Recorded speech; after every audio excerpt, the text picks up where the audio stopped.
Olá, gente, tudo bem com vocês?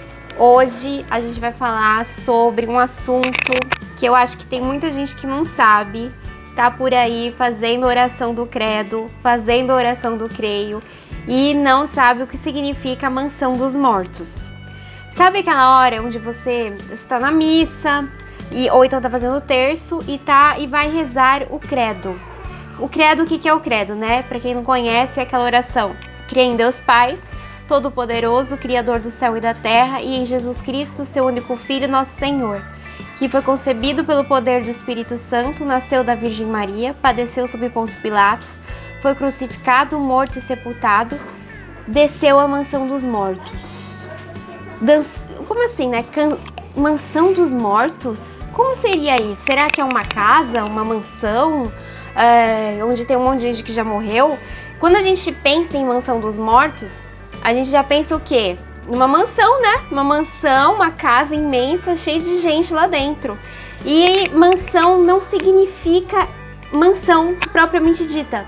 A mansão, traduzindo, significa, quer dizer permanecer. Sentido original é estadia certa em algum lugar.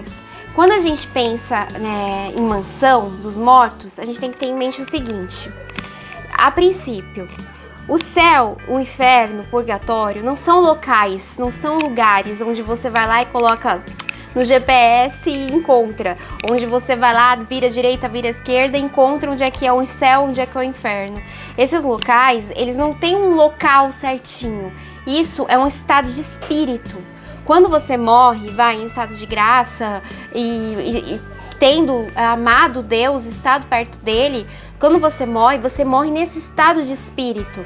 E aí você vai ao encontro de Deus num estado de espírito. O céu é um estado de espírito, não é um local onde você pré-determinado, entende? Então a gente tem que ter em mente que esses locais espirituais são de fato locais espirituais.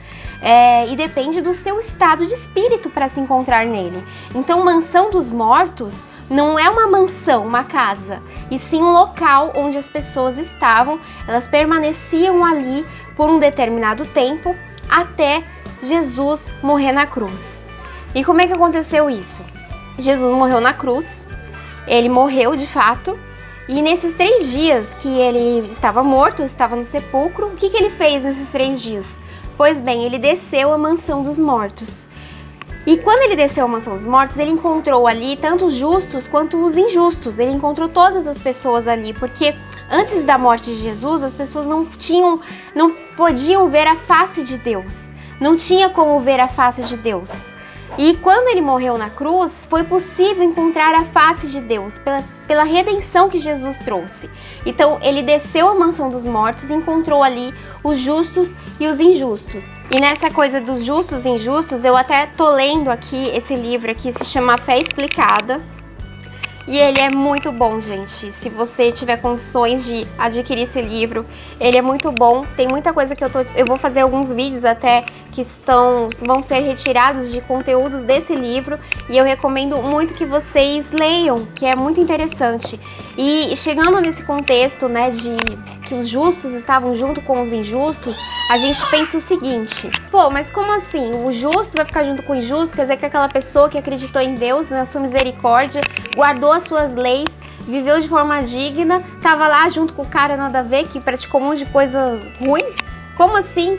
Não, esses justos que estavam lá na mansão dos mortos junto com os injustos, eles, por terem acreditado em Deus e guardado as suas leis, estado em graça, acreditado na misericórdia de Deus, eles estavam bem, eles estavam felizes.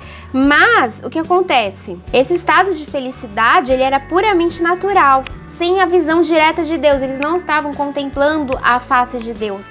Essa felicidade era puramente natural e é uma felicidade que você pode adquirir inclusive aqui na Terra, com coisas boas que te acontecem, ou então se você viver uma vida inteira que tudo aconteça muito bem na sua vida, você vai ser uma pessoa feliz.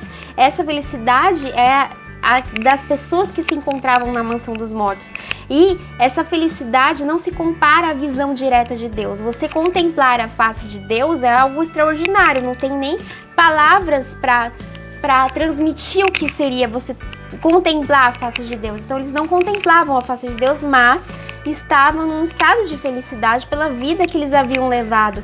E esse estado espiritual deles também, que estavam ali na mansão dos mortos.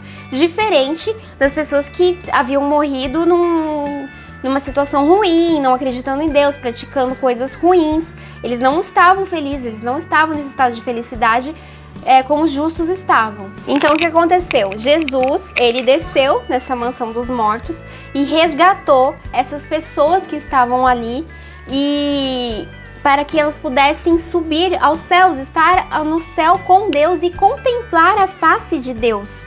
E isso sim é uma grande libertação e felicidade, você contemplar a face de Deus, que até então não era possível. E quando Jesus morre na cruz, ele resgata essas pessoas e elas podem, meu filho gritando, elas podem contemplar a face de Deus. Então é isso que significa quando você reza a parte onde Jesus desce a mansão dos mortos. Ele desce a mansão dos mortos para resgatar essas pessoas que ainda não haviam contemplado a face de Deus e passam então a poder habitar no céu junto com Deus, sabendo que o céu não é um local onde você coloca lá para saber onde fica. É um estado de espírito. O céu é um estado de espírito, um estado onde o seu espírito se encontra, como você morre, quais as condições espirituais na hora da partida dessa pessoa, entende? Então, ele resgata essas pessoas para que elas possam contemplar a face de Deus. Quando Jesus desce lá na mansão dos mortos, ele não vai lá para acabar com o inferno ou com a habitação onde aquelas pessoas estavam. Ele deixa as pessoas que estavam ali naquelas condições espirituais degradantes, né? Eles ficam ali, eles não saem dali. Somente os justos, as pessoas que tomaram atitudes boas durante a vida, acreditaram em Deus, na sua misericórdia, é que vão encontrar Deus. Assim como a parábola do Lázaro, né? Quem não sabe e quiser se informar sobre a parábola, é só você procurar na sua Bíblia a parábola do Lázaro. Então as pessoas que ficam ali, elas continuam ali. E as pessoas que são justas, elas partem com Jesus para contemplar a face de Deus. E uma coisa interessante nisso é que antes de Jesus ir para a cruz, ele fica no Monte das Oliveiras. E ali no Monte das Oliveiras, né, antes da crucificação dele, ele sua sangue, ele chega a suar sangue. E por quê? Porque ele sabia o que ia acontecer com ele, né? Ele sabia a parte humana dele, sabia já o que ele ia enfrentar, o sofrimento que ele ia ter, o tipo de morte que ele ia ter. Então a ansiedade, a angústia dele faz ele suar sangue no Monte das Oliveiras. E não só isso, ele já sabia também que muitas pessoas não iriam acreditar nele. Não iriam acreditar em nada, assim como ainda é hoje. As pessoas ainda não acreditam. Então ele chega a suar sangue, ele tem aquele momento de angústia antes da crucificação.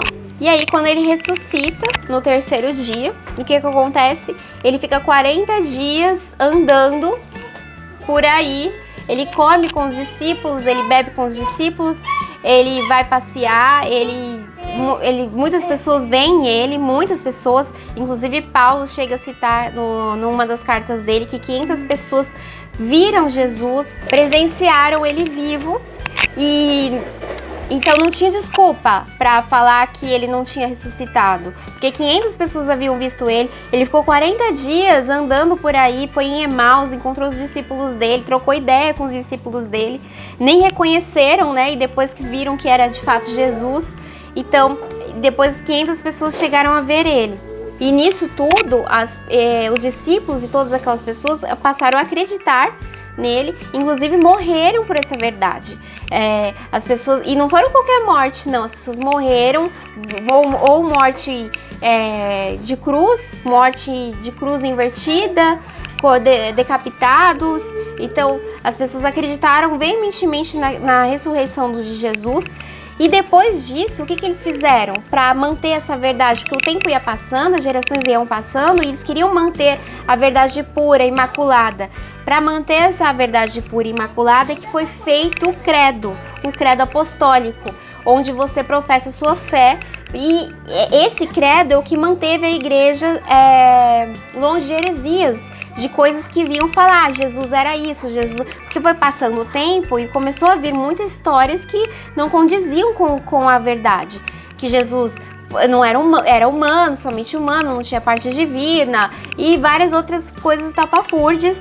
E para se livrar dessas inverdades, das heresias e até de sincretismo religioso da época, eles fizeram um credo apostólico onde está tudo onde você acredita, que é o que você reza no domingo, na missa, depois da homilia, ou então quando você vai fazer o terço, que é o credo apostólico. Nele está toda a verdade apostólica desde lá do início de tudo. E onde fala que Jesus desceu à mansão dos mortos e agora você sabe o que significa a mansão dos mortos. Eu espero que vocês tenham gostado do vídeo. Não se esqueçam de dar like, se inscrever no meu canal. Qualquer dúvida, deixe nos comentários. Se você tiver alguma coisa a acrescentar, coloque também nos comentários e compartilhe para quem você acha que é legal receber essa informação. Um beijo para vocês e tchau!